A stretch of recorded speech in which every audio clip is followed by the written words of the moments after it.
మనం తయారు చేసుకోబోతున్న ఈ జపనీస్ ఫ్యూజన్ స్టైల్ డిష్ ఏంటంటే లెంటల్ స్ట్యూ.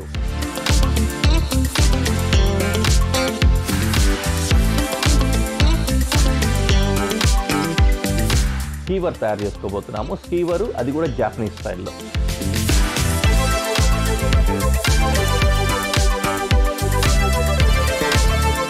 యూరోపియన్ స్టైల్ని కూడా దీనికి తీసుకొస్తున్నారు. ఇలాంటి ఒక ఫ్యూజన్ తోటి ఒక చక్కటి డిష్ మనం తయారు చేసుకోబోతున్నాం.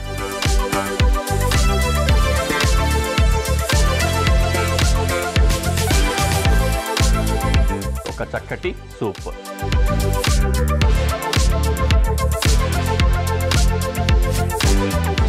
వెన్నలోకి మైదా పిండి వేసి ఇలా గనక ఫ్రై చేసుకొని సూప్ కానీ స్టూల్ కానీ తయారు చేసుకుంటే క్రీమీగా చాలా యమ్మీగా వస్తాయి.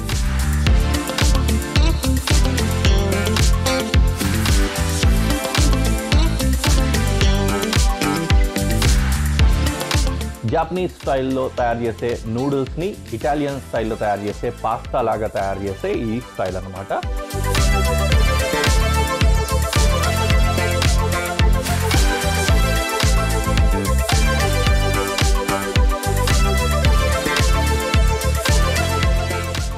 వావ్ ఏమి రుచి!